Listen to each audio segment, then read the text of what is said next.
Ang limon ay hindi lang ordinary na prutas na ginagamit sa pagluluto at inumin. Sa loob ng libu-libong taon, ang limon ay ginamit ng iba't ibang kultura sa buong mundo bilang powerful na tool para sa purification, cleansing at attraction ng positive energy. Ang ancient Egyptians ay gumagamit ng limon sa rituals nila. Ang Mediterranean cultures ay believing sa protective properties nito. Ang Asian traditions ay incorporating ng citrus sa prosperity practices. At ang Latin American cultures ay may rich na history ng using lemon para sa energetic cleansing at abundance attraction. Ngunit narito ang interesting na tanong. Bakit ang isang simpleng prutas ay may ganitong universal na significance across ng completely different cultures na hindi nagko-communicate sa isa't isa sa ancient times? Ang sagot ay maaring nasa intersection ng science, psychology at traditional wisdom. Ang limon ay may documented na properties na affecting ng ating physical at psychological state. Ang citrus scent ay proven na mood enhancer at energy booster sa aromatherapy research.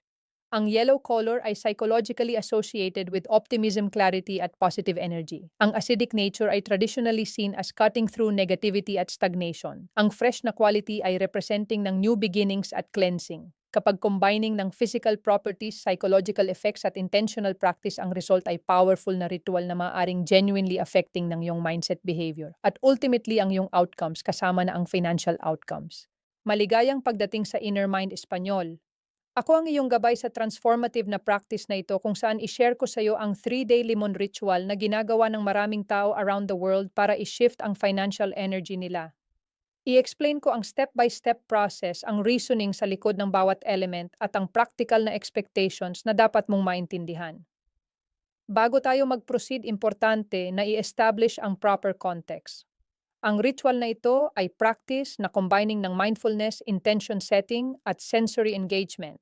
Ang mga benefits ay coming from psychological at behavioral shifts rather than supernatural causes. Ito ay tool para sa focusing ng attention at energy towards financial improvement. Hindi ito magic spell at hindi ito replacement para sa actual financial planning at responsible money management.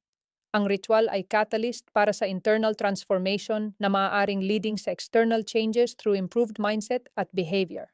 Ang content na ito ay pang-educational at personal development purposes. Ang individual results ay varying greatly depending sa many factors beyond the ritual itself. Gawin mo ito with proper expectations at realistic understanding. Kung ready ka nang matuto ng powerful practice na ito at willing kang mag-commit sa 3 days ng intentional practice, isulat mo sa comments ang phrase na ready ako para sa financial transformation. Ito ang iyong declaration ng openness at commitment. Simulan na natin. I-share ko muna ang experience ni Roberto, isang 41 taong gulang na freelance graphic designer mula sa Cebu. Si Roberto ay stuck sa financial plateau ng matagal na panahon. Ang income ay consistent pero hindi lumalaki. Ang opportunities ay dumadating pero hindi breakthrough opportunities. Ang savings ay meron pero not growing significantly. Hindi siya nagdidiskarte. Gumagawa naman siya ng trabaho. Ngunit parang may invisible ceiling na blocking ng upward movement. Isang araw nakita ni Roberto ang similar na practice sa international blog tungkol sa citrus rituals for abundance. Initially skeptical siya dahil rationalist ang mindset niya. Ngunit after reading ng explanation na focused on psychology rather than magic, nag-curious siya. Nag-decide si Roberto na mag-experiment. 3 days lang naman at ang materials ay inexpensive. What could go wrong? Ginawa niya ang ritual with full commitment at open mind kahit na may hint pa rin ng skepticism. Ang nangyari sa loob ng 3 days ay interesting. Hindi naman biglang may nag-deposit ng 1 million sa account niya, ngunit may noticeable na internal shift. Ang morning ritual ay nagbigay ng structure at intention sa start ng day niya. Ang focus on abundance ay replacing ng usual morning anxiety tungkol sa bills at deadlines. Ang fresh citrus scent ay genuinely affecting ng mood niya positively. Ang mas interesting ay ang mga weeks after ng ritual. Si Roberto ay mas proactive na nag-reach out sa potential clients. Mas confident siya sa pricing ng services niya. Mas open siya sa opportunities na dati ay overlooked niya. Mas positive ang overall na energy niya na nakikita ng clients at collaborators. Within 2 months, ang income niya ay noticeably higher. Hindi niya may attribute directly sa ritual dahil ang actual cause ay ang behavioral changes niya. Ngunit ang ritual ay served as catalyst at trigger para sa mga changes na yon. Sinasabi ni Roberto na hindi siya believer na ang limon ay may magic powers.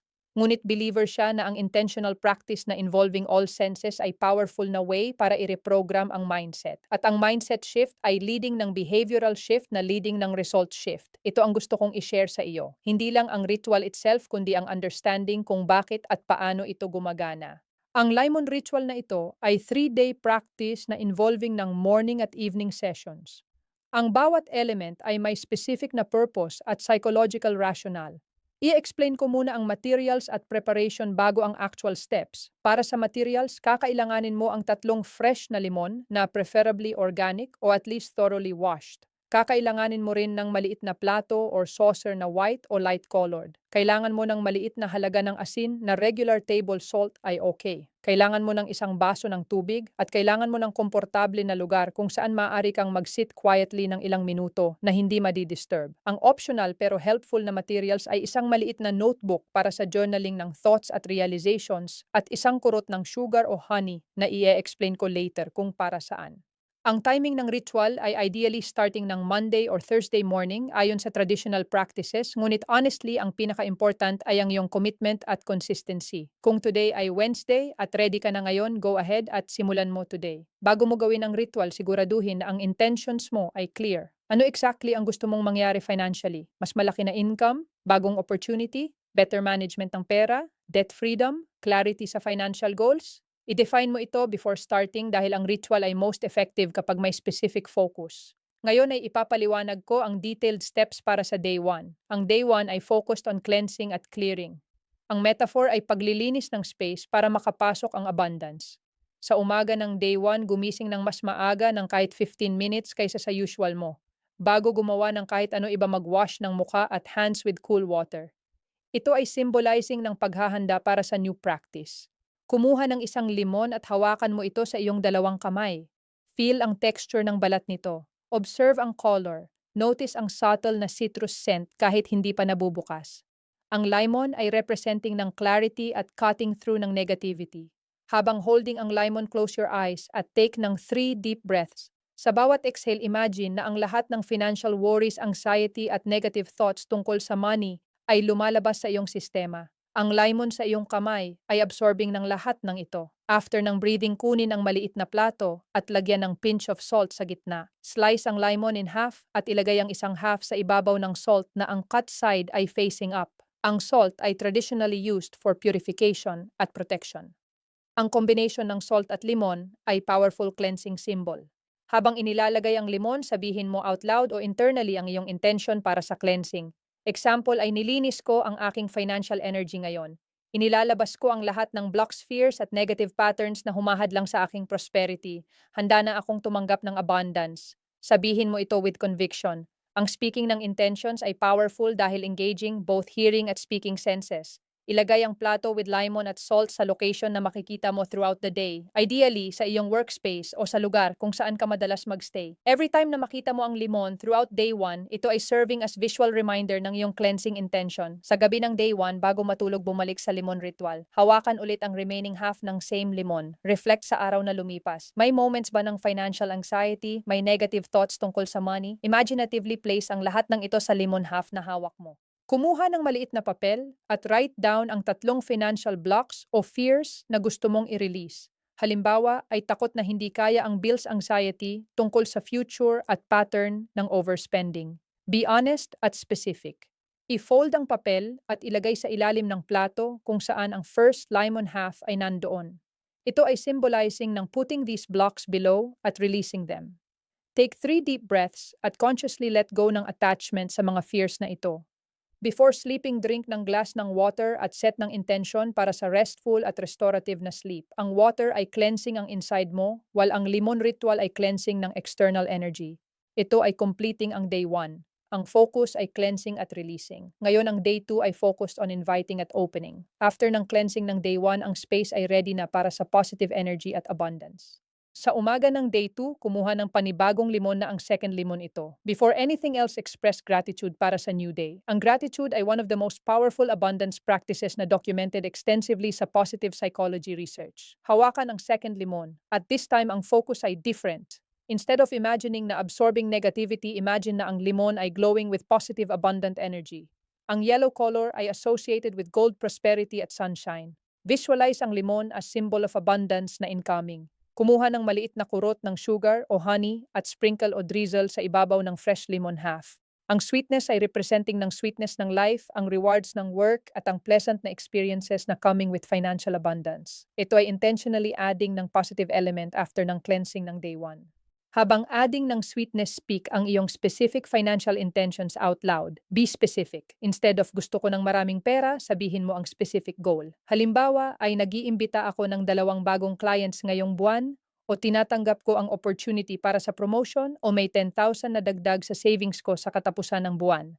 Ang specificity ay making intentions more powerful. Ilagay ang day 2 limon sa fresh na plato at iposition sa prominent place na iba sa location ng day 1 limon. Ang day 1 limon ay may negativity na absorbed kaya dapat separated at disposed properly later. Ang day 2 limon ay fresh at positive. Throughout day 2, actively look for signs ng abundance at opportunity. Ito ay not about magical signs. Ito ay about training ng attention para manotice ang opportunities na existing already pero overlooked.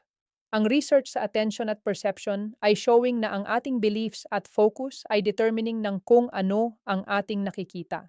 Kapag focused ka sa abundance, mas makikita mo ang opportunities. Sa gabi ng day 2 journaling time, kumuha ng notebook at i-answer ang mga tanong na ito. Ano ang na-observe ko ngayon na related sa abundance at opportunity? Ano ang positive na financial thoughts na dumating sa akin ngayon? Ano ang maliit na blessings na maaari kong i-acknowledge? Ang journaling ay processing ng experience at reinforcing ng positive patterns.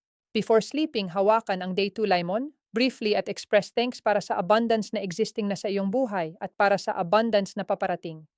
Ang gratitude before sleep ay setting ng positive tone para sa subconscious processing ng gabi.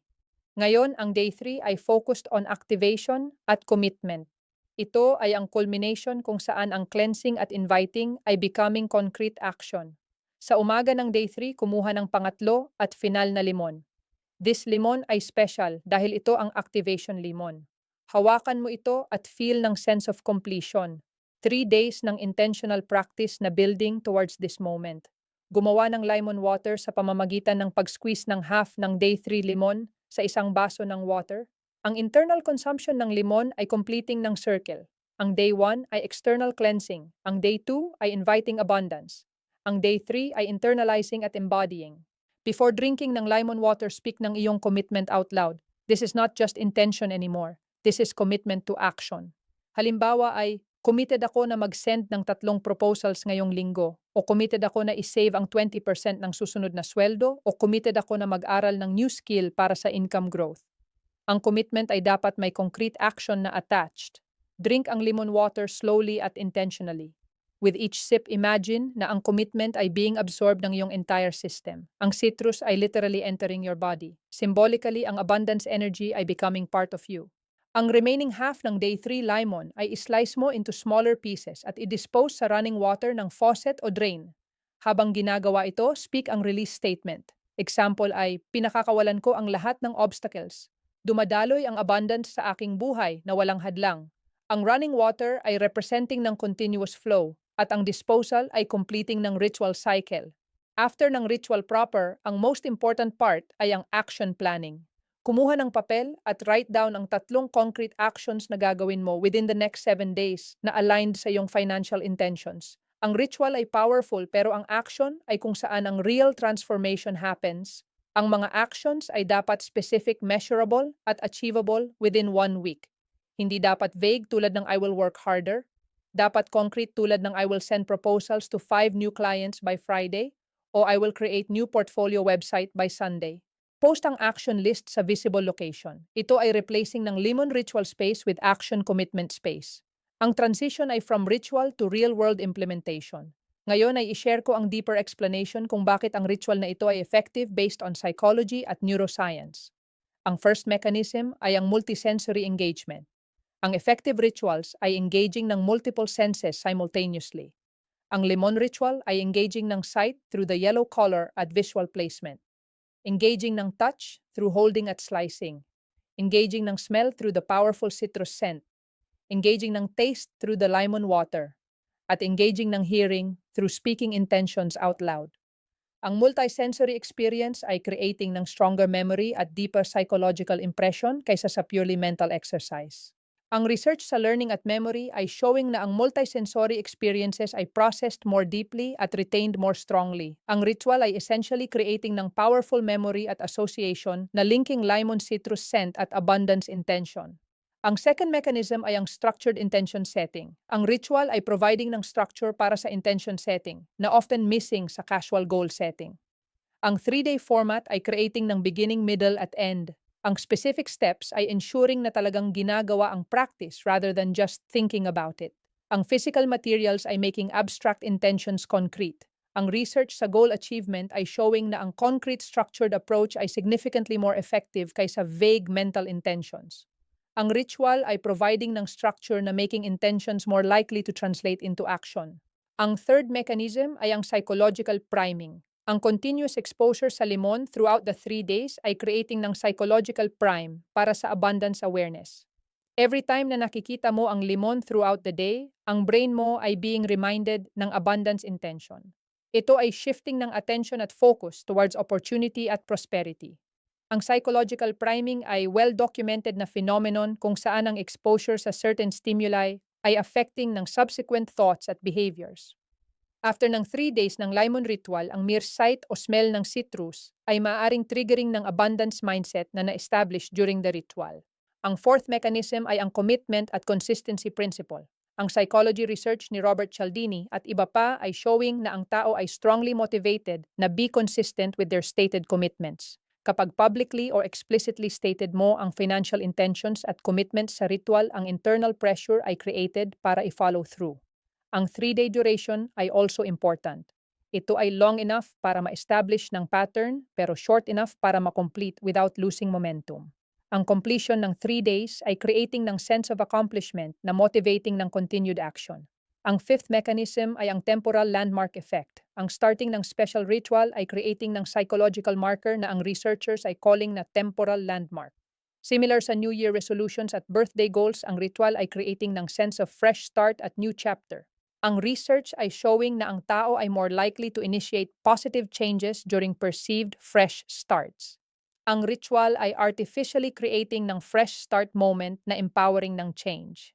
Para sa maximum effectiveness ng ritual ay i-share ko ang important considerations. Ang una ay ang genuine commitment. Ang ritual ay working best kapag approached with genuine openness at commitment. Kung gagawin mo ito with cynicism at walang real intention, ang effectiveness ay greatly reduced. Ang ritual ay amplifying ng existing intention, hindi creating ng intention from nothing. Ang pangalawa ay ang action follow-through.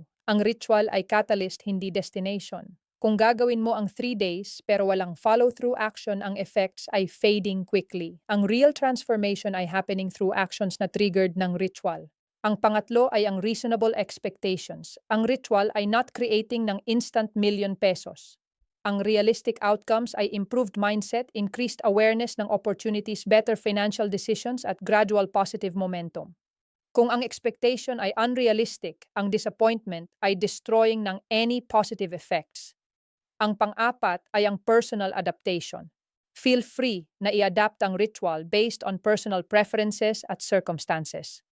Ang core elements ay lemon 3 days at progressive intention from cleansing to inviting to activating. Ang specific details ay maaaring ma-modify para better fit sa iyong situation. Ang ikalima ay ang repetition if desired.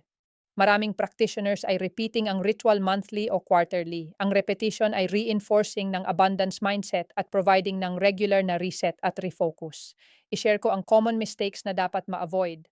Ang first mistake ay rushing through the ritual. Kung gagawin mo ito habang distracted o multitasking, ang effectiveness ay minimal.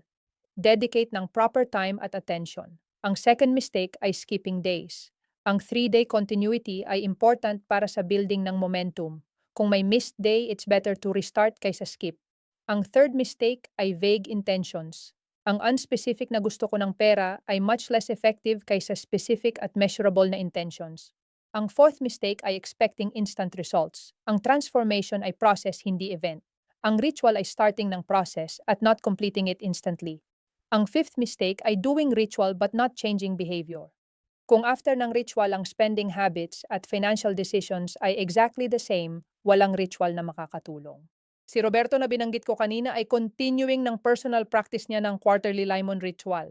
2 years later, ang income niya ay tripled at ang financial confidence niya ay completely transformed. Sinasabi niya na ang regular ritual ay serving as his reset button at opportunity to reconnect with his financial intentions. Hindi niya sinasabi na ang limon ay magical. Ang sinasabi niya ay ang consistent na intentional practice ay keeping him focused at aligned with his financial goals.